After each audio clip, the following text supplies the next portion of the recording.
right, Chris, we are still coming to you live from the red carpet at the Katra Latinx Film Festival down at 129 Delancey Street at the Essex Crossing. Yep. Everybody get down here to meet these incredible filmmakers. And talking about incredible filmmakers, we are joined right now by Nicole. Nicole, I'd love to hear more about you and your film.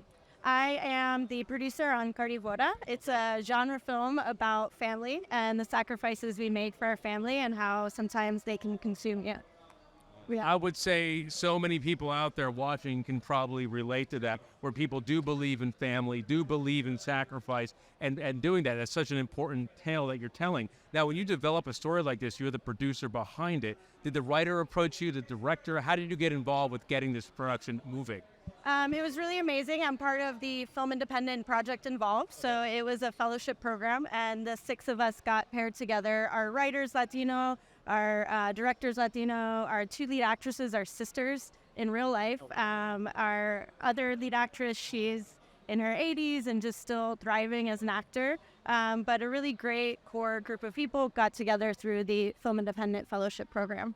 That is something so special. Now, as a producer, what people don't realize, that may not know the film business, you're out there, you're overseeing this. You're making the things happen. You are the behind the scenes. You're like literally the engine of the train.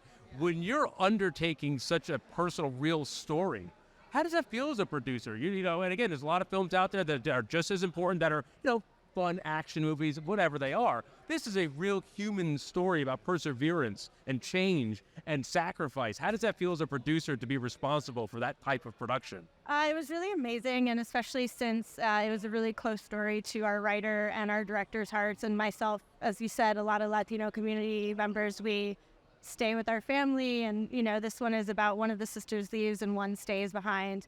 And it was just a really touching experience, but it's also a horror, so it was a lot of fun to make. We have a lot of little gags, special effects, and stuff like that, so it was really great. How now, your writer, your director, you're the one coming out there getting this all together. They must feel so much pride and happy at the end of the process. How was it now coming all together and having it at a festival like this?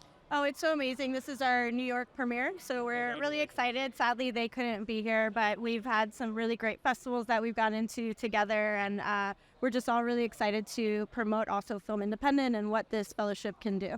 That's fantastic. Now, you've played in other venues, other states across the country. I'm sure you guys are having a great festival circuit, but how does it feel to be at a festival like the Katra Latinx Festival that's such a more of a cultural kind of environment? It's a festival that has a real statement that's trying to promote change, and this is a film that really belongs in a place like this. That's exactly why we submitted to this festival specifically as our New York premiere, because it's a Latino festival, and like I mentioned, our whole cast, some of our core heads of department were all Latino, and just people of color and diverse. We have LGBTQ members, Sure. So just really supporting diversity, and that's why we're here and why we wanted to premiere here. It's interesting. It comes to mind, like this whole situation with regard to the family dynamic.